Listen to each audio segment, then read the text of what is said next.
तो चुनाव में फेक पोलिंग हुई है, यह बड़ा आरोप अमेरिकी प्रेसिडेंट डोनाल्ड ट्रंप की तरफ से लगाया गया है। साथ ही साथ वो ये भी कह रहे हैं कि मीडिया ने दरअसल इस बार अमेरिकी चुनावों को प्रभावित किया है, जिसके चलते ये सब कुछ हुआ है, जिसके चलते वो कई राज्यों में पिछड़ते हुए नजर आ रहे हैं। वो राज्य, वो बड़े राज्य जहां से उन्हें जीत हासिल होनी थी, वो अपनी जीत पक्की मान रहे थे, वहां पर भी रिजल्ट जो हैं वो उलट गए हैं, ये उनका आरोप है। वहीं कांटे की टक्कर लगातार चल रही है, लेकिन आपको यह समझना होगा कि अभी तक नतीजे क्यों नहीं आ पा रहे हैं। Pennsylvania, Georgia, North Carolina, Nevada और अलास्का में ज्यादातर जगहों पर वोटों का अंतर बहुत ही मामूली है। आइए आपको ग्राफिक्स के जरिए समझाने की कोशिश करते हैं कि आखिर कहां पर पलट सकती है बाजी और तय हो जाएगा अमेरिका के अगले प्रेसिडेंट का नाम।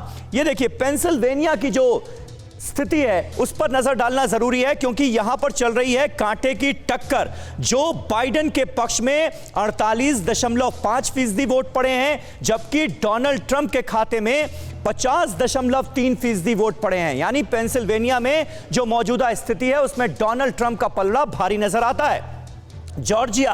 जॉर्जिया के बारे में गौर करना इसलिए जरूरी है क्योंकि यहां पर मामला अदालत में जा चुका है, लेकिन डोनाल्ड ट्रंप की याचिका को जॉर्जिया की कोर्ट ने खारिज कर दिया। 49.3% वोट बाइडेन के खाते में, वहीं 49.4% वोट, ये देखिए थोड़ी देर पहले का आंकड़ा था 49.5% का, लेकिन जो अब ताजा जानकारी आ रही है उसके हिसाब से 49.4% पर ट्रंप जो है वो आकर रुक गए हैं। यह है जॉर्जिया की तस्वीर। नॉर्थ कैरोलिना का हम जिक्र करते हैं। नॉर्थ कैरोलिना में 48.7% वोट जो हैं वो जो बाइडेन के पक्ष में जाते हुए नजर आ रहे हैं, लेकिन देखिए डोनाल्ड ट्रंप का जो यहां पर पलड़ा है वो भी भारी नजर आ रहा है। 50.1% वोट के साथ डोनाल्ड ट्रंप यहां पर बड़ी मजबूती के साथ टिके हुए हैं। इसके अलावा नेवादा का रिजल्ट जो है उसका बहुत बेसब्री से इंतजार कर रहा है अमेरिका। क्यों, यह भी आपको बताएंगे। 49.4% वोट जो है वो जो बाइडेन के पक्ष में है और यहां से डोनाल्ड ट्रंप पिछड़ते हुए नजर आ रहे हैं। 48.5% वोट पर आकर वो रुक गए हैं और नेवादा में है 6 इलेक्टोरल सीट्स, यानी ठीक उतनी ही सीट्स, उतने ही वोट जिनकी जरूरत है जो बाइडेन को अमेरिका का अगला राष्ट्रपति बनने के लिए।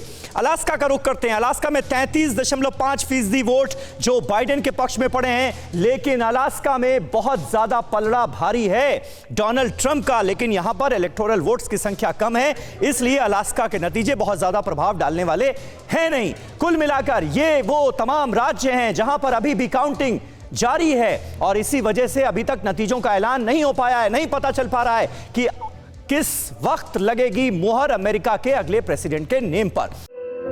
धुआं धुआं सा ये शहर क्यों दिखता है, सुना है बाजार में धुएं का सामान बिकता है। ये दिवाली सिर्फ दिए वाली।